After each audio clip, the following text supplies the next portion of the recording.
আসসালামু আলাইকুম সবাইকে। কি অবস্থা সবার? আমি তোমাদের শিফাত ভাইয়া। আজকের গাইডলাইনটাতে অ্যাকচুয়ালি তোমাদের ১৭ তারিখ অর্থাৎ ১৭ মেতে তোমাদের একটা জিনিস হবে, কি হবে জানো? তোমাদের ইস্ট ওয়েস্টের অ্যাডমিশন টেস্ট। সো স্পেসিফিকলি তাদের জন্য আসলে এই গাইডলাইন ভিডিওটা। কিছু ইম্পর্টেন্ট ইনফরমেশনস দিব এবং এর পরে মার্কস ডিস্ট্রিবিউশন নিয়ে একটু বিস্তার আলোচনা করব। ওকে? তোমাদের যদি মোটামুটি ক্লিয়ার সবকিছু থাকে then you can directly skip to the marks distribution part, কোনো সমস্যা নাই। প্রথমত ইস্ট ওয়েস্ট ইউনিভার্সিটির যখন তুমি এক্সাম দিবা, অনেকে দুই টাইপের মানুষ থাকে ইউজুয়ালি। একটা হচ্ছে হুজুগে ফর্ম কিনে, আর একটা হচ্ছে পড়তে চাই দেখে ফর্ম কিনে। ঠিক আছে, যারা হুজুগে ফর্ম কিনে তাদের কিছু ধারণা থাকে না, এক্সামের দেখা যায় এক সপ্তাহ আগে খুঁজে ইস্ট ওয়েস্টের এক্সাম কেমনে দেয়। ঠিক আছে, আবার যারা হচ্ছে সিরিয়াসলি ইস্ট ওয়েস্টকে টার্গেট করে, ঠিক আছে, তারা আবার একটু আগে থেকে সিরিয়াস থাকে। তো যারা হচ্ছে টার্গেট না করে আসলে ফর্ম কিনছে তাদের জন্য এই পার্টটা আসলে বেসিক্যালি, বিকজ আমি চাই তোমরা সবাই চান্স পাও, কেউ যাতে বাদ না থাকে, মানে বাকি যাতে না থাকে একটি শিশু। এখন প্রথমত কথা হচ্ছে যে আগে একটু আলাপ করি সাবজেক্টের ব্যাপারে। ইস্ট ওয়েস্টে কতগুলো সাবজেক্ট আছে তোমরা জানো? ইঞ্জিনিয়ারিং সাবজেক্ট অনেক ফেমাস সাবজেক্ট, এগুলো মোটামুটি সবাই জানে। তারপর হচ্ছে বায়োলজিক্যাল যে সাবজেক্টগুলো সেগুলো সবার জানে, বাট ডাটা সায়েন্স, তারপর হচ্ছে গিয়ে তোমার ওই সোশিওলজি, এছাড়া আরও অনেক সাবজেক্ট কিন্তু আছে এবং এগুলো তো স্টুডেন্ট ভর্তি হয় না, যে জিনিসটা এরকম না। প্রথমত আমি তোমাকে বলবো দুইটা টপিক না, অর্থাৎ বায়োলজি আর হচ্ছে কি ইঞ্জিনিয়ারিং, এই দুইটার মধ্যে তোমরা যারা হচ্ছে ফিজিক্স, হায়ার ম্যাথ আর কেমিস্ট্রি, এই টপিকগুলোর উপর যারা প্রিপারেশন নিচ্ছ, তোমরা আনলক করতে পারবা কি জানো? তোমরা আনলক করতে পারবা ইঞ্জিনিয়ারিং সাবজেক্টগুলো। একটু কাহিনী আছে এখানে। কেমিস্ট্রিটা কিন্তু প্রথমত এনএসসিতে তো হায়ার ম্যাথ তিনটার একটাও নয়, ডিরেক্ট জেনারেল ম্যাথ, বাট ব্র্যাকে কিন্তু কেমিস্ট্রি লাগে না। সো অনেকে এই যে এক আশা নিয়ে ঢুকে যে কেমিস্ট্রির উপর এক্সাম দিতে হবে না, তারা গিয়ে একটা ধাক্কা খায়, আয় হায় কেমিস্ট্রি করতে ঢুকলো। এখন ইঞ্জিনিয়ারিং জন্য তোমার এখানে কেমিস্ট্রি এক্সামও দিতে হবে। এরপরে যদি আমি বলি, তোমার যদি তুমি বায়োলজি রিলেটেড যে সাবজেক্টগুলো বেসিক্যালি তোমার, যেমন হচ্ছে গিয়ে তোমার এখানে basically triple CEC, civil engineering, এগুলোর কথা বলতেছি আর কি। বায়োলজি রিলেটেড যে সাবজেক্টগুলো যেমন ফার্মেসি বা হচ্ছে জেনেটিক্যাল ইঞ্জিনিয়ারিং, ইম্পর্টেন্ট অনেক সাবজেক্ট, বড় বড় নাম, সুন্দর সুন্দর নাম। তো এই সাবজেক্টগুলো তোমার হচ্ছে বায়োলজি এবং কেমিস্ট্রি, এই দুইটা টপিক তোমার কভার আপ করে যেতে হবে। আমি কভার আপ বলতে কি বুঝাইতেছি, সিলেবাসের মধ্যে যা আছে সব কিছু তোমার এখান থেকে পড়তে হবে। এরপর আমি যদি টাইমের কথা বলি, ইস্ট ওয়েস্টের এক্সামে কিন্তু এক এক টাইমে এক এক জিনিসপাতি ঘটে, অর্থাৎ এক এক কোর্সের কিন্তু বা এক এক স্টুডেন্টের জন্য এক এক টাইম থাকে। অর্থাৎ যারা ইঞ্জিনিয়ারিং এর জন্য এক্সাম দেবে তাদের এক ধরনের টাইম থাকবে, যারা বায়োলজি বা কেমিস্ট্রির জন্য তাদের এক ধরনের টাইম থাকবে, যারা আবার ইংলিশের এক্সাম দেবে তাদের আরেক ধরনের টাইম থাকবে। ইউজুয়ালি যেটা হয়, তারা সিট ফালায় হচ্ছে গিয়ে একটা স্পেসিফিক রুমে ওই এক টাইম স্ট্যান্ডার্ডের স্টুডেন্টস থাকে, বাট বাই নেচার যদি একটু এদিক ওদিক হয় সেই ক্ষেত্রে তারা আগে থেকে বলে দেয় যে তোমার কিন্তু টাইম এতক্ষণের সময় কিন্তু আমি এসে তোমার কাছ থেকে খাতা নিয়ে যাব। তারা হচ্ছে রোলটা বেসিক্যালি আগে থেকে আইডেন্টিফাই করে রাখে আর কি। আর আরেকটা যেটা, সেটা হচ্ছে যে আমি জানি এটা শোনার পরে তোমরা অনেকে হাসবা, অনেকে এখনো লোকেশন ব্যাপারে ক্লিয়ার না আর কি। ইস্ট ওয়েস্ট হচ্ছে একদম ডিরেক্ট তোমার আফতাবনগর যে গেটটা আছে একদম গেটের ঠিক পাশেই লোকেটেড। ঠিক আছে, একদম গেটের ঠিক পাশেই লোকেটেড। আর যেহেতু এক্সামের দিন তোমরা অনেকে চিন্তা করো যে কোনো রকমে গেলেই হইলো না, জিনিসটা এরকম না। ইস্ট ওয়েস্ট অথবা যে কোনো ভর্তি পরীক্ষা, ইস্ট ওয়েস্ট ব্র্যাক, দুইটারই ভর্তি পরীক্ষার দিন ইন্টার বাড্ডা রোড পুরা ব্লক হয়ে যায়, পুরা ব্লক। ঠিক আছে, সো তুমি যদি টাইম মতো না আসো বা টাইম যদি হাতে নিয়ে না আসো, সেক্ষেত্রে দেখা যাবে যে তোমার হয়তো বা ওই যে আবুল হোটের ওখান থেকে হয়তো বা হেঁটে হেঁটে বা দৌড়া দৌড়া ঢোকা লাগতেছে। এই যে হ্যাসেলটা কি করবে জানো? তোমার পরীক্ষার হলের যে মোটিভেশন, এই মোটিভেশনটাকে মোট বানাই দিবে। মোট মানে কি বুঝছো? মানে একদম মানে অবস্থা খারাপ করে দিবে আর এক কথা বলা যায়। তো প্রথমত আমরা যেহেতু সিলেবাসের কথা বললাম, এখন আমাদের এই কোর্সের ব্যাপারে একটু আলোচনা করব। এরপরে আমরা ডিরেক্ট মাস ডিসক্রিপশনে যাব। আমাদের এই কোর্সে তোমাদের জন্য যেটা থাকবে সেটা হচ্ছে যে জেনারেল ম্যাথের ক্লাস থাকবে 10টা, হায়ার ম্যাথের ক্লাস থাকবে 10টা, ফিজিক্সের ক্লাস থাকবে 15টা, ইংলিশের ক্লাস থাকবে 10টা, এসে রাইটিং এর ক্লাস থাকবে 3টা, কেমিস্ট্রির ক্লাস থাকবে 10টা, বায়োলজির ক্লাস থাকবে 10টা। দেখতেছো মানে আমরা কিন্তু একদম মানে ফুলে ফেপে দিছি, মানে যত দেওয়া যায়। সো সিলেবাস মিস যাওয়ার কোনো অপশনই নাই ভাই। সিলেবাস পড়বে, এটার মধ্যে কমন কিছু না কিছু আসবেই। ঠিক আছে, এর পাশাপাশি আবার ডিসকর্ড এবং সাপোর্ট গ্রুপ, কারণ এই ক্লাসগুলো কিন্তু রেকর্ডেড। তো তোমরা আমাদের সাথে কথা বলবা কোথায়? কথা বলবা ডিসকর্ডের ভিতরে। ডিসকর্ডের ভিতরে ভয়েস চ্যানেল থাকে, আমি নিজে ওখানে বসি। তোমাদের ইস্ট ওয়েস্টের যে আহনাফ ভাইয়া থাকে, আছে একজন, উনি হচ্ছে টোটাল ইস্ট ওয়েস্ট জিনিসটুকু ও লুক ওভার করে। তো উনিও তোমাদের সাথে বসবে, বসে ডিসকাস করবে।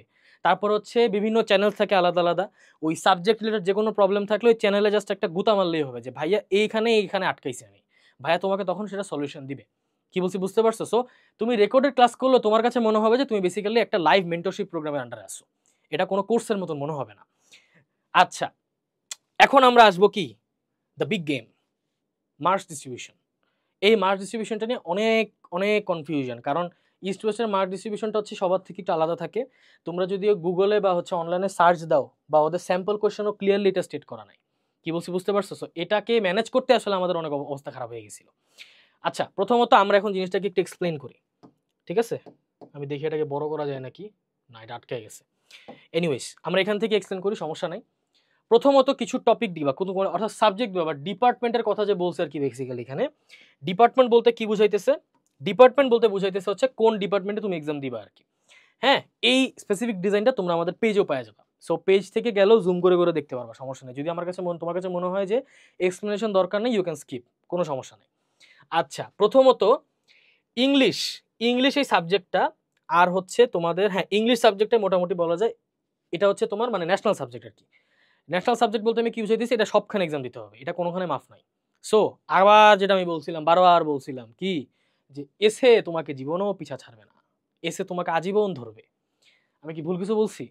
এনএসইউতে এসে মারছে, ব্র্যাকে এসে মারছে, ইস্ট ওয়েস্টেও এসে মারবে। এসের উপরে গাইডলাইন আমি ভেরি সুন আনতেছি, কোনো সমস্যা নাই, ডোন্ট ওয়ারি। এখন কথা হচ্ছে যে তোমার ইংলিশ ডিপার্টমেন্টের ভিতরে আসলে তোমার কি কির উপর এক্সাম দিতে হবে। তোমার 20টা এমসিকিউ থাকবে গ্রামার এবং ভোকাবুলারির উপরে, ঠিক আছে? এরপরে রিডিং কম্প্রিহেনশনের উপরে থাকবে 20টা কোশ্চেন, এসের উপরে একটা থাকবে 10 মার্ক মাত্র। 10 মার্ক দিয়ে মাত্র এসে তারা ফুলফিল করতেছে, বাট ডোন্ট থিঙ্ক যে এসে এখানে ছেড়ে দিবে, জিনিসটা এরকম না, ঠিক আছে? এসে এখানে 10 মার্ক বলতেছে, আসলে বলা যায় আমি যদি ইনডাইরেক্টলি বলি এটার ভিতরে আসলে ব্র্যাকের মতন 40 মার্কই ঢুকায় রাখে। কারণ এসে যেমনে কাটে, মনে হয় যে মানে তার একটা পার্সোনাল প্রপার্টি টিচারদের, এমনি কাটে এসের খাতাগুলো। কি বলছি বুঝতে পারছো? তো টোটাল মার্ক থাকবে 50 হিসাবে, সুন্দর মতন 20-20-10 50 মার্ক, ঠিক আছে? টোটাল টাইম থাকবে কত? 60 মিনিট। এটা হচ্ছে তোমার English, LLB, sociology, information studies আর পিপিএইচএস এই সাবজেক্টগুলোর জন্য স্পেসিফিকলি। এরপরে যদি আমি বলি বিবিএ ইকোনমিকের জন্য তোমার ইংলিশ আর জেনারেল ম্যাথ কভার করতে হবে। ইংলিশের কথা আমি, ইংলিশ যেটা আছে ইংলিশ ওটা একখানে, ওটা ইংলিশ সবার জন্য সেম, কোনো ডিফারেন্স নেই। তোমার জেনারেল ম্যাথ যাদের এক্সাম থাকবে তাদের জন্য কোয়ান্টিটিভ অ্যাপটিটিউড, অর্থাৎ ওই যে এনইসইউ যারা এক্সাম দিছো বা এনইসইউর জন্য যারা প্রিপারেশন নিয়েছিলাম, মনে আছে জেনারেল ম্যাথ পড়ছিলাম, বেসিক্যালি এটাকে জেনারেল ম্যাথ বলে কোয়ান্টিটিভ অ্যাপটিটিউডের আন্ডারে ফালায় আর কি বেসিক্যালি, কারণ জেনারেল ম্যাথ জিনিসটা অনেক বড়, কোয়ান্টিটিভ অ্যাপটিটিউড বললে সিলেবাসটা আরেকটু শর্ট হয়। তো এই কোয়ান্টিটিভ অ্যাপটিটিউডের ভিতরে তোমার 50টা কোশ্চেন থাকবে, 50টা টোটাল 50টা কোশ্চেন থাকবে। এরপরে সবগুলো কিন্তু এমসিকিউ, এমন না যে অন্য কিছু। 120 মিনিট, অর্থাৎ বলা যায় কি 2 ঘন্টার মতো আর কি, 2 ঘন্টা।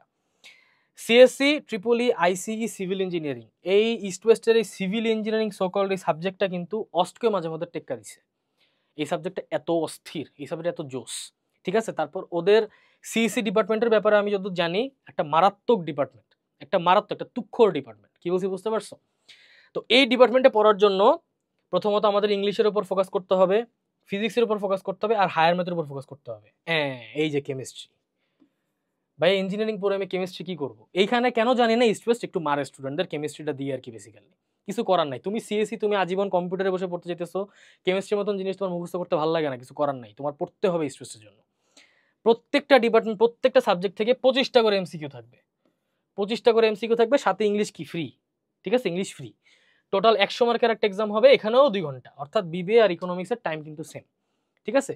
তারপর যদি আমি বলি বি ফার্ম অর্থাৎ ফার্মেসি অথবা জি অর্থাৎ জেনেটিক্যাল ইঞ্জিনিয়ারিং, এই সিম্পল যে সাবজেক্টগুলা, সিম্পল কি কি বলতেছে আমি, এগুলো বেস্ট সাবজেক্ট, সরি ভুল বলে ফেলছি। ইংলিশ, ফিজিক্স, কেমিস্ট্রি আর বায়োলজি। এই যে আবার এই যে কেমিস্ট্রির জন্য আবার ফিজিক্স ঢুকেছে, দেখছো? কেমিস্ট্রি, বায়োলজি বা মানে ফার্মেসি বা হচ্ছে কি তোমার জেনেটিক্যাল ইঞ্জিনিয়ারিং এর উপরে কি আবার ফিজিক্স ঢুকেছে। It's weird, I know, but কিছু অ্যাকচুয়ালি করার নাই, তোমার এক্সাম দিতে হবে, নাথিং টু ডু হিয়ার। এরপর আমি যদি বলি তোমার ইংলিশ সেম ফ্রি সাবজেক্ট, এটা যেটা যেখানে থাকবে একদম সেম অবস্থা, প্রত্যেকটা ফিজিক্স থেকে 25টা কোশ্চেন, কেমিস্ট্রি থেকে 25টা কোশ্চেন, আর বায়োলজি থেকে কি 25টা কোশ্চেন, টোটাল আবার এখানে 100 মার্ক এবং 2 ঘন্টা টাইম। কি বলছি বুঝতে পারছো? Data science, mathematics, data science সাবজেক্টটা সবখানে আমি পাই না, এটা জাস্ট ইস্ট ওয়েস্টের এখানে আমি ইউনিকভাবে পাইছি। এই সাবজেক্টের উপরে অনেকে পড়াশোনা করে এবং তোমরা অনেক কথা মনে করতে পারো এটা লুথার subject, no, entire world revolves around data, data সায়েন্সের কাজই এগুলো নিয়ে কাজ করা, ঠিক আছে? আচ্ছা, এটার জন্য তোমার যে সিম্পল হায়ার ম্যাথের উপর এক্সাম দিতে হবে, আর কি ইংলিশের উপর এক্সাম দিতে হবে। ইংলিশ ওই ফ্রি সাবজেক্ট যেটা বললাম আর কি আমি, তার সাথে হায়ার ম্যাথ থেকে কি 25টা এমসিকিউ আসবে। তোমাদের জন্য টাইম থাকবে 80 মিনিট, অর্থাৎ 1 ঘন্টা 20 মিনিটের মতো আর কি। কি বলছি বুঝতে পারছো? So this is the marks distribution of east West university admission test. এরপরও যাদের কনফিউশন থাকবে তারা সুন্দর মতন এটাকে যেহেতু এটা অনেক বড় একটা ডিজাইন জুম করে করে দেখবা, দেখে দেখে বুঝবা যে আসলে কি হইতেছে এখানে। আচ্ছা, এখন কথা হচ্ছে যে ইউজুয়ালি ইস্ট ওয়েস্টে আটকায় কোন কোন জায়গায় স্টুডেন্টসগুলো, ঠিক আছে? প্রথমত আমি যে জিনিসগুলো বললাম, ওই যে সাবজেক্ট চুজিং এর যে ব্যাপারগুলো, যে সাবজেক্ট চুজিং এর যে ব্যাপারগুলো আর কি, বেসিক্যালি তোমার ওই যে যেমন যেটা বললাম আর কি, তোমার ওই যে সরি মানে বায়োলজির যে সাবজেক্টগুলো, এই সাবজেক্টের মধ্যে তারা ফিজিক্স ঢুকায় বসে আছে, এদিকে ইঞ্জিনিয়ারিং সাবজেক্টের মধ্যে তারা কি কেমিস্ট্রি ঢুকায় বসে আছে। এই জিনিসগুলো ফার্স্ট অফ অল স্টুডেন্টদের ক্যাচ করে, ঠিক আছে? বিকজ আমি যখন ইঞ্জিনিয়ারিং পড়বো, কেমিস্ট্রি তো আমার দুই চোখের শত্রু, তাই না? আবার আমি যখন বায়োলজি পড়বো, ফিজিক্স তো আমার দুই চোখের শত্রু, কিন্তু এখানে শত্রুকে বন্ধু বানানোর চেষ্টা করা আর কি, এই আর কিছু না। এরপরে যদি আমি বলি তোমার টাইম কনজাম্পশন, অর্থাৎ তোমরা সবথেকে বড় প্রবলেম যেটা খাবা সেটা হচ্ছে যে বেসিক্যালি তোমার এমসিকিউস গুলা, কিন্তু অনেকে মনে করে যে ইস্ট ওয়েস্টের এমসিকিউ অনেক ইজি আসে, জিনিসটা এরকম না, একটু ঘুরায় পেঁচায় দেয়। এখন আগের মতন এক সময় ইস্ট ওয়েস্টে টাকা দিয়ে ভর্তি করা, টাকা দিয়েও ভর্তি হয়েছে মানুষ, এখন ওই যুগও শেষ, তার সাথে এখন কোয়েশ্চেনও কঠিন হয়ে গেছে। কি বলছি বুঝতে পারছো? তো এই টাইম জিনিসটা একটু মাথায় রাখবা। এই টাইম জিনিসটা যদি মাথায় না রাখতে পারো, সেক্ষেত্রে কি হবে, এক্সাম হলে তুমি দেখবা যে তোমার এমসিকিউ সলভ করতে করতেই তোমার কি হবে, এমসিকিউ সলভ করতে করতেই তোমার এসে লেখার টাইম নেই। আর এগেইন এসেতে তুমি কিন্তু একটা বড় সড়ো মারা খাইতে পারো।